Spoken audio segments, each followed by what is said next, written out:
So this is my new setup, this is my new bedroom.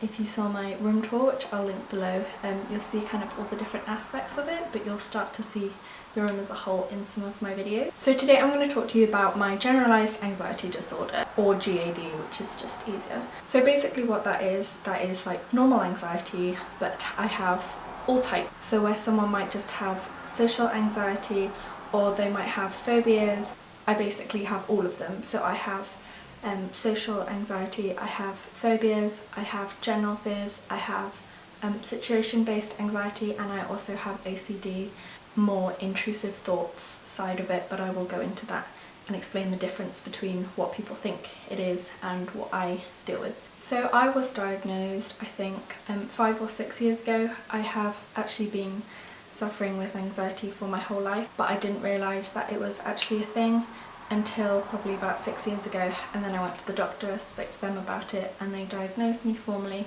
And then I think it was 4 years ago I got the generalised anxiety disorder full title.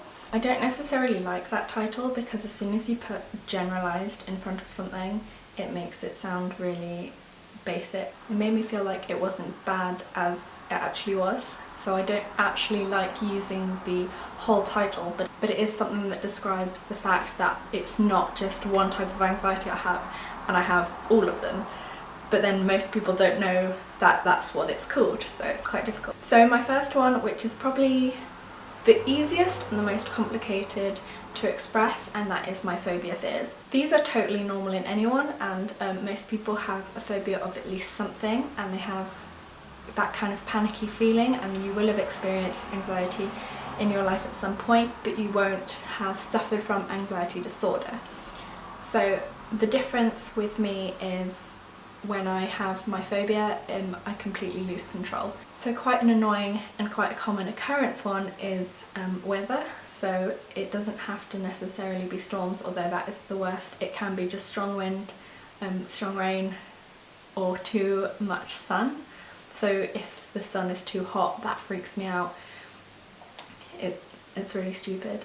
But with the storm one, it's especially thunderstorms, it's thunder and lightning. I find them the most stressful thing. I go into full panic mode, I can't speak properly. It's almost as if my mouth has swelled up. That's how my speech sounds. I can't breathe, I just cry hysterically. I don't necessarily hyperventilate, I just can't breathe, and then I start actually rocking, and the words I can say I start like repeating, and I genuinely look like a crazy person, and that's a lot of fun. That's annoying because I can't get out of that situation. A lot of my other phobias I can kind of avoid, but I can't avoid a thunderstorm. And even if someone mentions thunder or lightning, or that it's going to be nearby, I have to go through my actions to stop myself having a panic attack even before it's happened, because I've been told about it, which is annoying. So my second biggest one is flying, and that's a situation that I can tend to avoid, and it's quite easy because flying is a common fear, and I like common fears because I don't stand out and I don't look unusual. So when I have my panic attack on a plane, flight assistants can be like, are you a nervous flyer? And it's easy, I don't have to go into any explanations, and I'm like, yes, I'm a nervous flyer. I do actually still fly, but it is one of my biggest fears, and I just love travelling, so I will push myself to get on a plane, but if I can avoid it, I generally will. Talking on the phone is also quite a common phobia, so that's quite easy, but my mum has handed me a phone before and I've just burst into tears and hung up straight away and handed it back. I'm fine as long as I've got a script and I've got something to say. I just don't like picking up the phone and not knowing what I'm going to say. But that's quite low down. That's quite easy. I can kind of handle that. So I also have a fear of enclosed spaces, but not how you would think. So I have like the claustrophobia and the fear of heights and all those normal things. But if I go into a room that I can't leave out of, so this can be like an assembly or church or a lecture, that will really like freak me out.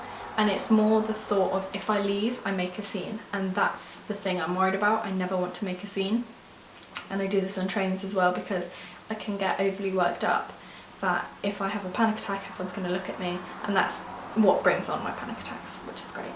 but it is more about making a scene, which makes me panic, than anything else. I just don't want people looking at me and thinking I'm really weird, and while it's kind of a private moment for me, I don't want other people involved in that. Basically, with my phobia fears, it's like if you imagine anything that you can have a fear of, I probably will. And that's not me going, I've kind of adapted that. It's just how my brain works. So onto the social anxiety. This is actually one of my lowest forms, which is actually really nice. I have done a lot of steps to move forward with this one and to make socialising easier for myself.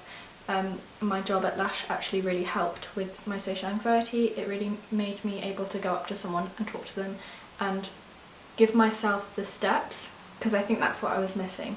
If I have my script and if I have my steps and I just follow them in order, then I can have a conversation with someone.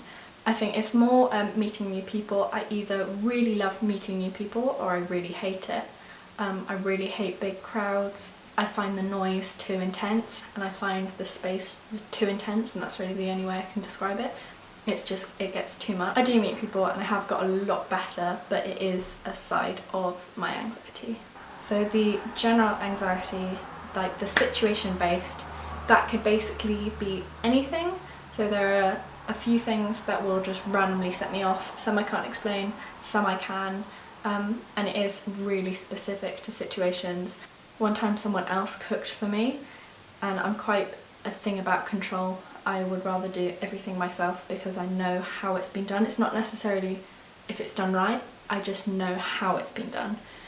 So someone cooked chicken for me and I thought it was slightly pink, and it absolutely wasn't. It being cooked for like ages and was plenty cooked, but my eye kind of saw it, and I think it was the lighting. And then that brought on a panic attack because I thought I was going to get ill from that. And it's little things like that, that the smallest thing can set me off. It's quite annoying.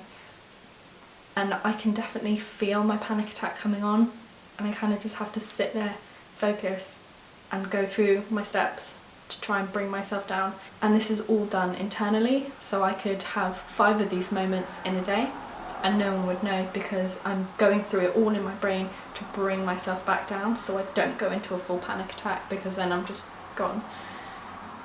I also have panic attacks which I call moments, because they're not necessarily normal panic attacks, so they're not hyperventilating. I can breathe normally, but I feel weird. And that's the only way I can describe it. So quite often I have to get someone to sit with me. This is because I feel like, and it sounds super dramatic, but this is genuinely how I feel. I feel like I'm gonna pass out, I'm gonna faint, or I'm going to die. And that's nothing that's given me that feeling. It just comes out of nowhere. And again, I'm not hyperventilating, but I feel I can't breathe.